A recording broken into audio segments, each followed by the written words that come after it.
Hello friends, welcome back to accountancy hackathon. और आज है डे 68 और फंडामेंटल्स का लास्ट टॉपिक, यानी अब हमारा फंडामेंटल चैप्टर बिल्कुल खत्म होता है। इसके बाद कोई भी कॉन्सेप्ट नहीं है। और वो कॉन्सेप्ट कौन सा है? Guarantee of minimum profit to a partner. और यहाँ पे तीन तरह की अलग अलग गारंटी होती है क्वेश्चंस में, और पास्ट में तीनों ही आ चुकी हैं, इसलिए बहुत ध्यान से सुनना। ये कॉन्सेप्ट बहुत ही आपको हेल्प करने वाला है और 4 से लेकर 6 मार्क का आपके एग्जाम में जरूर आ सकता है। सबसे पहले गारंटी कौन सी होती है? By one partner to another partner. मान लेते हैं 3 पार्टनर्स हैं, ए, बी और सी। और यहां पर ए ने सी को गारंटी दी कि हर साल हम आपको 25,000 देंगे। अब मान लीजिए इस साल जब साल को खत्म हुआ उसका शेयर आया सिर्फ 20,000।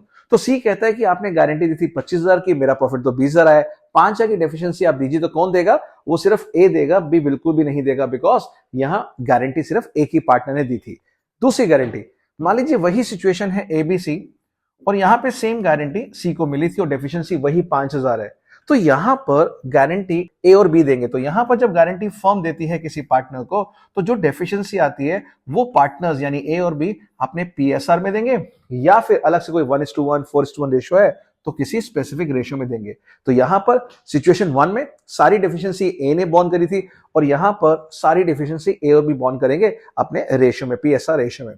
थर्ड गारंटी आती है guarantee by partner to the firm. तो देख सकते हैं पहली दो सिचुएशन में यहां पर एक पार्टनर ने दूसरे पार्टनर को गारंटी दी थी, यहां पर फर्म ने पार्टनर को दी है। और तीसरी बिल्कुल विपरीत है, यानी यहां पर पार्टनर ने फर्म को गारंटी दी है कि मुझे पार्टनर बना लो और मैं हर साल आपको एक्स अमाउंट कमा के दूंगा, जो भी अमाउंट उसने प्रॉमिस किया है। मान लीजिए 1 लाख रुपए उसने प्रॉमिस किया है, मगर इस साल उसने सिर्फ 75,000 कमाया है। तो कितना कम कमाया? 25,000 रुपए।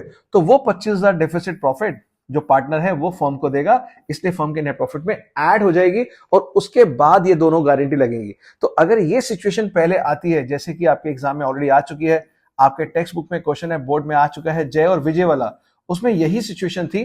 तो पहले ये नेट प्रॉफिट में डेफिसिट ऐड होगा, उसके बाद इन दोनों में से कोई सिचुएशन लगेगी। तो गलती मत कर देना, पहले ये दो सिचुएशन नहीं लगा सकते जब तक कि ये डेफिसिट अमाउंट नेट प्रॉफिट के अंदर ऐड ना हो जाए। तो 3 स्टेप याद कर रखना।